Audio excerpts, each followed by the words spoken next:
Hey, what's up, everybody? We left off on the 1993 SP Reggie White for the all-time Packers Team Hall of Fame Registry set. So I'm going to go through, starting with 1994, a couple more cards from the Registry set. Then I'm going to go through a couple other mail days I've had with some upgrades and some other cards I picked up. So we'll start with 1994 Bowman, Dorsey Levens. Have that in Gem Mint 10. Dorsey Levens, drafted in the 5th round out of Georgia Tech. Played running back for the Packers in the 90s. Moving up to 1995 Bowman's Best, Antonio Freeman. Also have that in Gem Mint 10 as well. Antonio Freeman, drafted in the 3rd round out of Virginia Tech.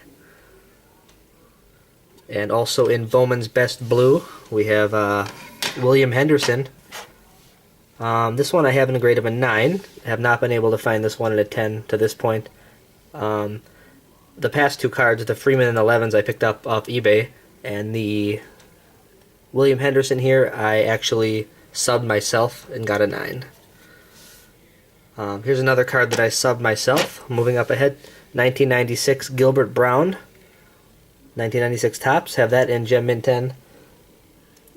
Gilbert Brown, interestingly enough, was drafted by the Minnesota Vikings, and they dropped him, and the Packers claimed him off waivers the same year he was drafted. The Gravedigger, as his nickname goes. Gilbert Brown played his college football in Kansas. Gilbert Brown, the Gravedigger. Alright, and then moving back a few years, I was actually able to pick up a 76 Topps, Larry McCarron. Love this year for cards. This is also the same year Walter Payton's rookie card, iconic card. This has been a tough one to find. I believe it's a Pop 25, only 2 higher. I have this in a Mint 9 grade. Larry McCarron. Larry McCarron's also the voice of the Packers radio network, along with Wayne Larrabee. They've worked together since 1999. Larry McCarron was a center out of the University of Illinois. Played with the Packers for 11 years, from 73 to 88, 73 to 84, excuse me. Was a 2-time Pro Bowler during that time. Larry McCarron. All right, and then an upgrade I picked up. I had this card in an 8, Gary Knafelk. Picked this one up in a grade of Mint 9. This card is a pop of only 9, 3 graded higher. Was actually a really good price too. It was pretty much a steal. Got it for almost half of what they usually go for. Gary Knafelk. In the grade of a 9. Actually got a couple of PWCC eBay wins, which is kind of rare for me. The first one here is a 1951 Bowman, Tony Canadeo. Canadeo only has a couple of cards, 50 Bowman and 51 Bowman, as well as the 48 to 52 exhibits. So this was a good opportunity to pick this up. Picked it up in a grade of an 8. I don't really remember what the pop is for this one, but 8's a decent grade for this card. And now I have this one and his rookie card, the 50 Bowman. So was happy to grab that one from Pre-War Card Collector. Actually got that one for a fairly decent price. Here's the other Canadeo I picked up. This is actually the 48 to 52 exhibits card. I have this one in a grade of an 8, near mint to mint. These are in the big holders. This is actually my first SGC graded card. I actually like the. I really like the way it looks with the black case. Tony Canadeo. These I've never actually seen one of these graded, so I thought it was kind of a neat opportunity to pick up, even though it's not actually part of the registry set. But you can see the difference in size here. How much bigger these exhibit cards are.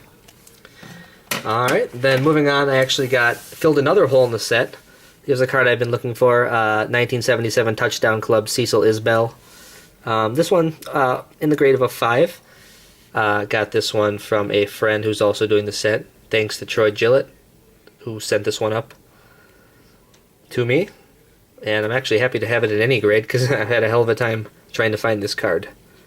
Isbell was drafted out of the University of Purdue, only played 4 years for the Packers from 38 to 42. Was All-Pro in 41 and 42, and then just, believe it or not, decided to retire to be an assistant coach at his alma mater, Purdue. I don't think you'd see that happening today after 2 times being an All-Pro quarterback. But that's what he did. So I'm still looking for this card in probably a better grade of a 5, but as for now, I'm just happy to have found one. And thanks to Troy for sending that up. Then finish up with 2 more cards here. These were actually sent to me by another person doing the registry set, Ryan. 75 Fleer Mike Michalski. Did not have this card yet, so it fills a hole in the set. And grade of an 8 is actually the top grade for the card. I think there's 2 or 3 of these graded an 8, but still top grade for the card. These Hall of Fame cards. This is a 75 Fleer Hall of Fame, so not so much these, but the 74s especially are hard to find in any kind of decent grade for whatever reason. So I'm definitely happy to have this one in an 8. And another one that Ryan had sent up is the 92 Fleer Game Day Mark Chimera rookie card. I had this one in an 8, and this one is grade of a 9, so it was upgraded me by 1 grade. So thanks again to Ryan for sending these up to me. And that's pretty much about it. We'll finish up maybe one more video here with the rest of the registry set in the next video with the rest of the 90s and early 2000s. Thanks for watching.